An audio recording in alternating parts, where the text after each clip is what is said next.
Excellencies, distinguished ladies and gentlemen, I'm happy to join you for the second edition of Biashara, Africa.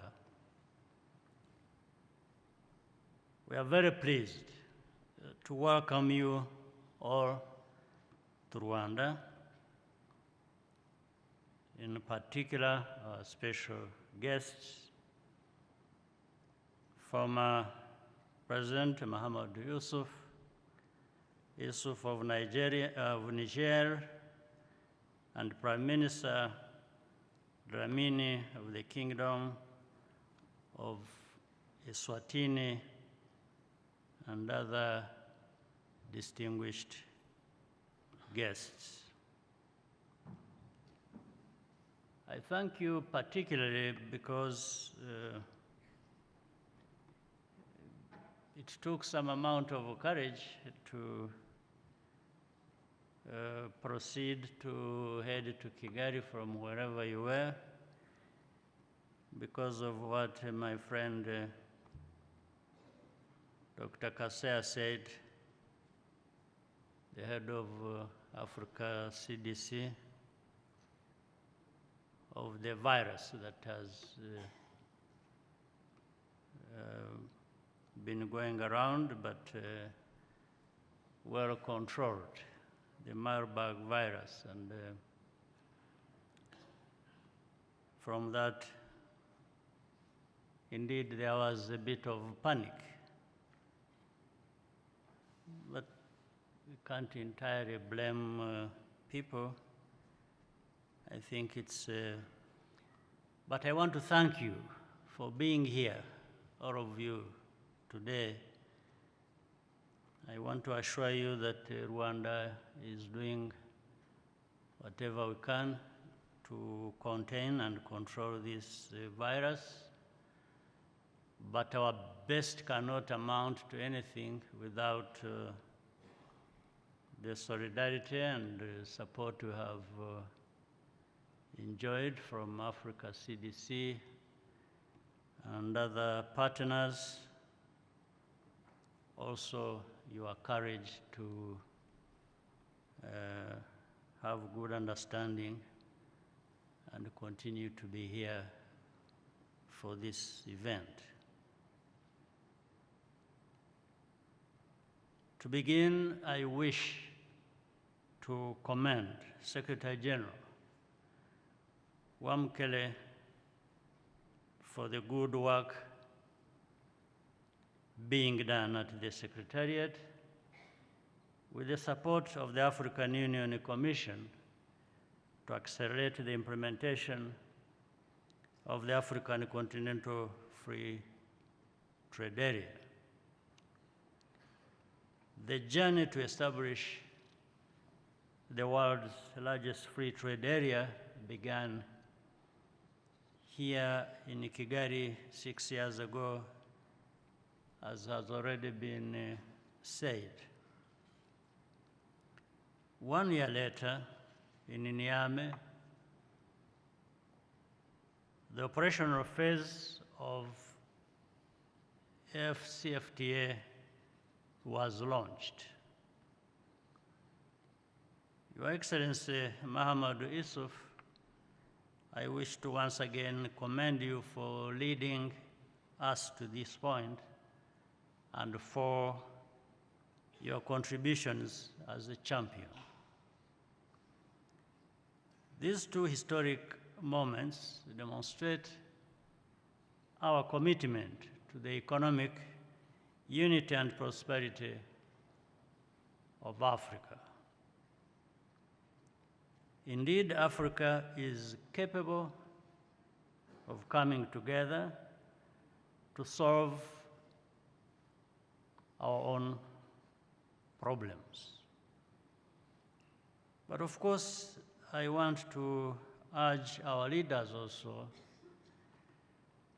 to make sure that some of the things that stand in our way that are actually not too difficult to address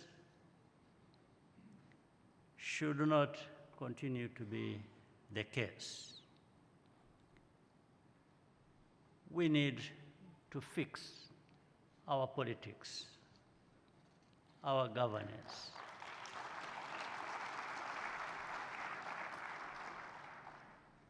And it all begins with mindset and clarity of vision. Like when people talk about AfCFTA and intra-African trade, how low it is, and so on and so forth, the first thing that comes to mind is lack of free movement. Why should there be anything like that? Why shouldn't there be free movement of people, goods and services? Why? Why shouldn't people of one country freely move across the border to another country, across the whole continent? What is the issue? In the end, we agree we are brothers and sisters and same people that have same needs. But in the end, the lack of this freedom of people to move freely, well, I'm talking about moving freely across borders. Some people don't move freely within their own borders.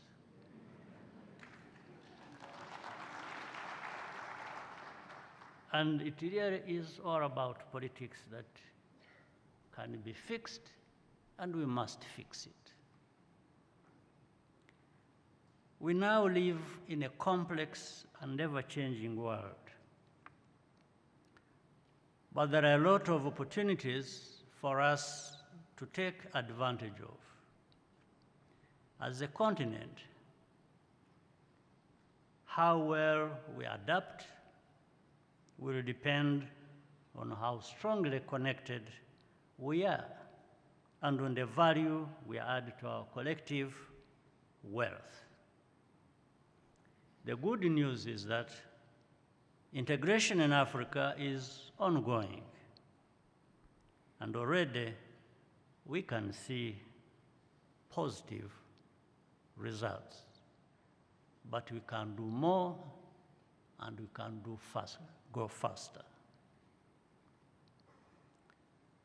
Over 30 countries are now participating in the Guided Trade Initiative. Rwanda is happy to be among the first countries to join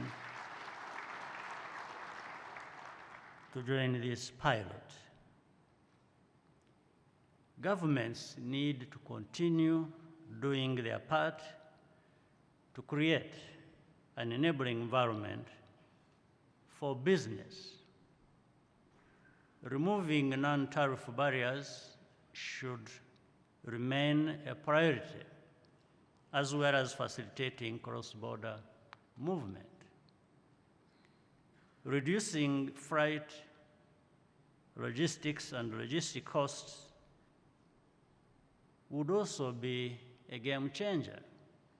Africa has some of the highest in the world. The costs of freight and logistics, that is. Rwandair, our national carrier, is providing an affordable service to the private sector to expand their reach on the continent. I want to thank the Ethiopian Airlines. I'm told the CEO is here among us as an honored guest. because of what they are doing to connect Africa and beyond, and we need to join them, because even with so much work they are doing, still Africa is begging to be connected.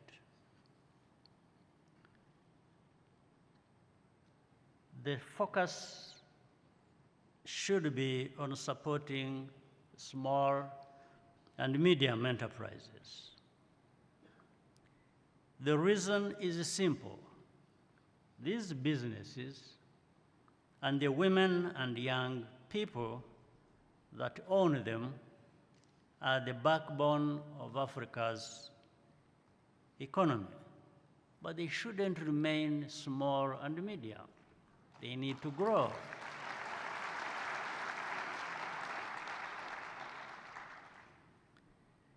Building a single continent market does not happen overnight. A lot of progress has been made, but the road is still long. Even in the face of challenges, we need to be consistent and think outside of the box. That is the formula for success. Working together, there is nothing we cannot achieve. Once again, distinguished ladies and gentlemen, I thank you for being with us here today. I hope you'll enjoy your stay, and I wish you a very productive meeting. Thank you for your kind attention.